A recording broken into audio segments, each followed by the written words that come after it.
Okay, so before we get started, I should probably point out that like if you hear like a weird like noise in the back, I'm doing this in my living room, so yeah, the fridge is probably really loud. Sorry about that. I'll see if I can figure that out in post, but doubt it.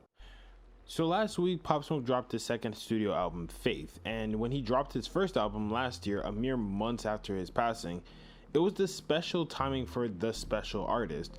We were all dealing with the early stages of the pandemic and the protests during the summer of 2020. People needed a reason to have fun and let loose, and Pop Smoke's music has always been about having fun and enjoying yourself, with sprinkles of murder and shit. But let's get back to everything. It seemed like the perfect way to send off Pop Smoke. We were still sad that he was gone, but we celebrated his legacy through his music, which in an era where legends say that all artists sound the same, Pop Smoke was very much himself. It was just good to hear his voice on some new music again. Some would even say it was the best album of 2020. With that, 2 previous mixtapes before, and some features he did as well, we had a lot of music for Pop Smoke. For God's sakes, there's a whole channel on YouTube that mixes songs with other beats, and some of their most popular videos is splitting Pop Smoke with artists like Ariana Grande, T-Pain, 50 Cent, even Beethoven. I'm serious. Shout out to Black Mass. This time around, with his new album dropping a little over a year, I just don't know if I have the same energy for it, and I think I know why, but I might not also either, I hope you let me explain it, and maybe you agree with some. Leave your comments down below about what you agree and disagree with. For starters, it just kind of came out of nowhere with no build up, no promos, just a few Pop Smoke verses that came out this year. Last year, excusing his death, he dropped Meet the Woo 2, and he had hit the hit Shake the Room with Quavo. Pop Smoke was approaching the status of not needing a whole rollout for his albums. He didn't fully need it, but it did catch people off guard. I think another thing is that Shoot for the Stars, Aim for the Moon was still circulating. Like well into 2021, that album was still selling and doing numbers. As of March 6th of this year, it went double platinum, and possibly by the end of 2021, it might go triple platinum. So although people will most likely never say no to more Pop Smoke music, fans were doing just fine, and I think it should have had opportunity to just be a thing in the streets and solidify the legend that it was set out to accomplish. Now I'm going to take a redirection here before I talk about the actual album itself. And on the topic of posthumous projects in general, personally, I don't think there is anything like overtly wrong with it, but just like a lot of things, it's a lot more complicated, a lot more nuanced than what is on face value. I think it needs to be handled with care because the artist is not here to be the primary direction of the album's focus. When done correctly, it can be a great send-off for an artist or a breath of fresh air from artists we haven't heard from in a while. I understand the latter being something that can scare a record label or an estate off it, as it may not be as profitable as we know, out of sight, out of mind, and hip-hop moves very fast. But the thing is, artists can generate fans much faster than in generations before, and fans and people can remember artists like we never have before because of the internet and streaming. I can see this being a problem with an artist that wasn't 100% popular, but like guys like Pop Smoke, with his impact and his influence and still very high drawing power, he still always has a place. Even in his passing, he's still like a top 10-15 rapper.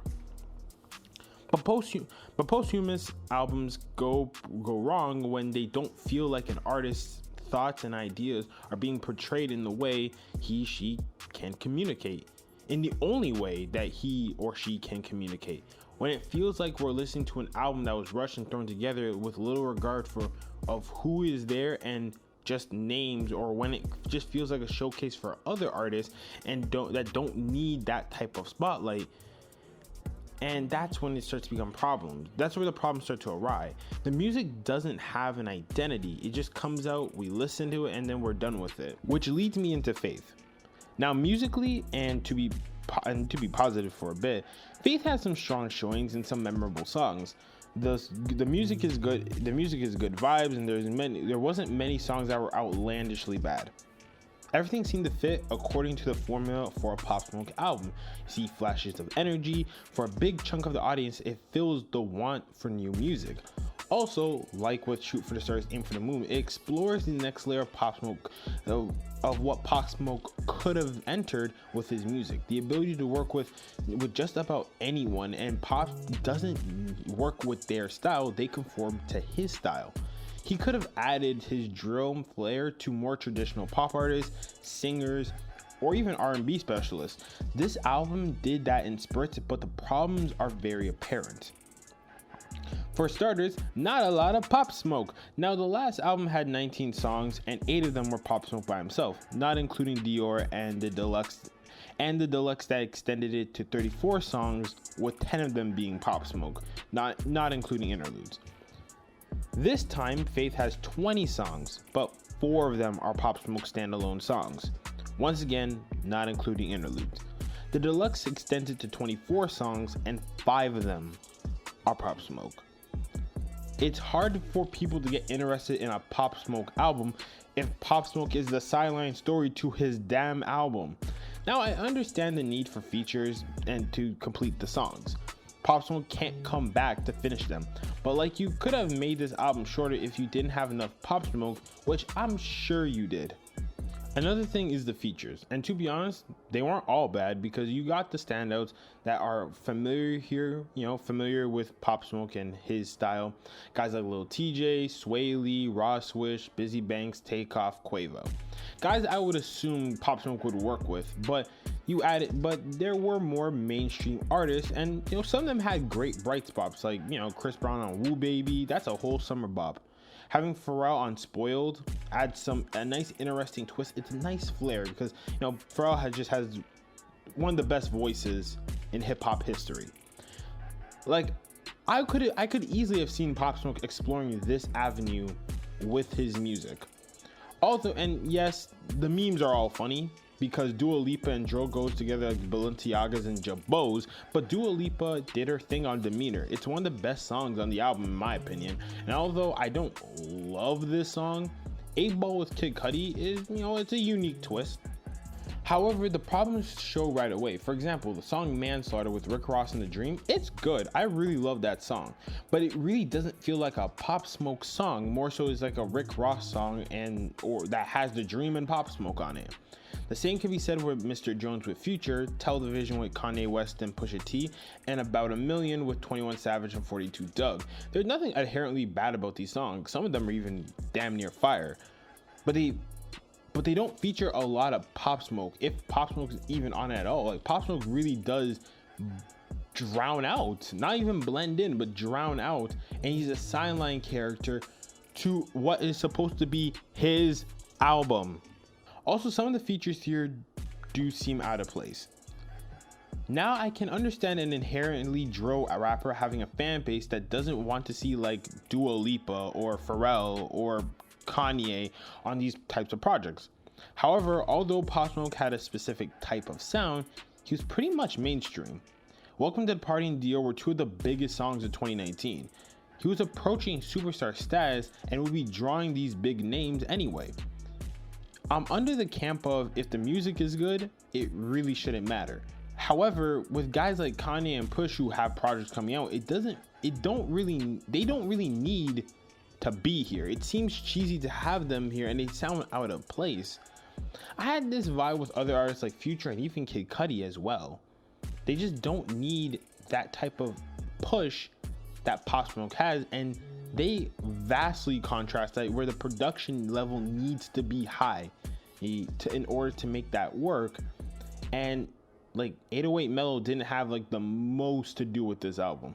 And above all else, it really doesn't sound coherent or even have a special touch that was special about the first album. 50 Cent literally went out of his way to make the first album work. He made sure everyone got the features on time. The production was picked spot on. Even with the songs I didn't like off Shoot for the Stars, Aim for the Moon, there were still good songs. They all fit the flow of Pop Smoke. It wasn't like I was hearing just a fumbling mess. I think fumbling mess is a little too extreme. Like, it was like, you know, it feels like I was seeing like a bag of Hot Wheels with this album, but instead of with the first album, it was just like Hot Wheels kind of like all in a nice little row. Actually, no, not even Hot Wheels. That doesn't even make sense either. Man, where am I going with this video? It's like, you know how you have like a domino pattern, like a domino setup, and you hit one, everything just falls in place, everything falls in line. That's what the first album was. This album was just pretty much like a bag full of dominoes. Like, yes, still cool, but they're all over the place. Some don't fit. And 50 Cent, for as far as I'm concerned, because, you know, from my research doing this video, he didn't really have much to do with this album at all. It sounded more like a playlist of songs that have Pop Smoke but don't have his presence and didn't have a purpose than just, hey, look, Pop Smoke, whoo, or whoo. Especially since one of the only criticisms that I have about with Pop's music style is that his lyrical output has, you know, is kind of repetitive sometimes. And the production that didn't really include 808 Mellow or some of Pop Smoke's circle, for some reason, or some of the features did him no favors. Like, Merci Beaucoup is a great outro song, but it feels like it wasn't fulfilled with this album. Now, I've heard a lot of people and a lot of peers on YouTube talk about, you know, how guys like Mac Miller or Nipsey Hussle's legacies have been handled since their passings. Although I get where they're coming from, I think they miss a little bit of a point, or there's a caveat that they're not really addressing. That makes those guys that makes those guys different to guys like Pop Smoke, Juice WRLD, and even XXXTentacion. Mac Miller's Circles album came out about, as far as I'm concerned, 14 or 15 months after his passing, and it seemed like, from an emotional and musical standpoint, a way to say goodbye to the rapper. While Nipsey's estate hasn't dropped anything since his passing, I believe. I think what people don't talk about enough is that when those two met their untimely demise, they both were well-established artists and that had their audiences and their legacies. Mac had an entire decade of music, one of the better albums of the 2010s, and arguably the best mixtape of the 2010s. Nipsey has been an underground legend for like the bulk of his career and was the biggest and most notable artist in the indie rapping scene and rappers not needing a label. He has countless mixtapes and dropped one of the best albums of 2018. Their fans don't need new music so soon or even at all, because guys like that, their legacies, their music is cemented in the decades worth of music. They've given hundreds of hours to the game. They've already did it. They don't need to do it after their passing. That's different with guys like Pop Smoke. Pop Smoke debuted in 2019 and only had 2 mixtapes to his name.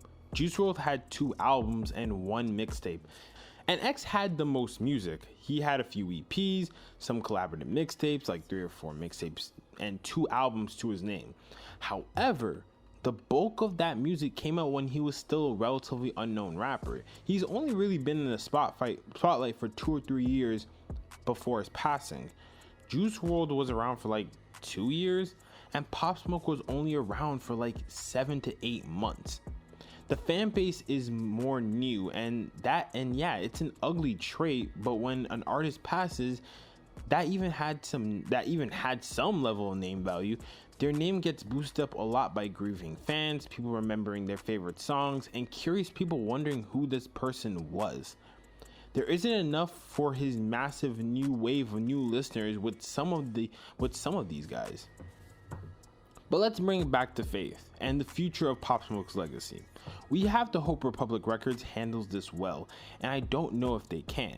Nobody wants an XXXTentacion situation, where Pop's legacy is tainted with oversaturated music with too many weird releases and features that cheapen his impact. Hip-hop still has a Pop Smoke-sized hole that hasn't been filled since his passing. There are some potential in certain artists, but so far, no dice. So we will be getting more Pop Smoke music sooner. But this time around, you can't make the same mistakes as you did with Faith. For starters, and this might sound crazy, but let's take a break from Pop Smoke music. Let his music sit, let it grow with his new fans. Pop Smoke was a commodity, and those are hard to come by. I think I can speak for many pop fans when I say we can hold off on the next album.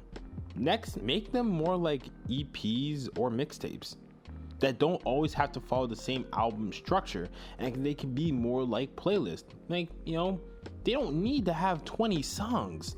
If you just bring in the best 10 with the right production, i.e., let's make 808 Mellow heavily involved in this shit, please and thank you, you get something more genuine. Lastly, I'm not saying never put any mainstream acts. However, let Pop Smoke be a showcase of the brilliance of New York drill music. On this album, Raw Swish did his thing, and for many new fans, that's probably the first time you heard of Raw Swish. And Bizzy Banks rapped like he had something to fucking prove, okay? We can get more of that and let it be something that showcases the people Pop Smoke influenced in the very short time he had. There's something special when having a guy that was only around for less than a year have this much impact. But hey, if anything, as Pop Smoke said on Merci Beaucoup, as long as you ain't on no sucker shit,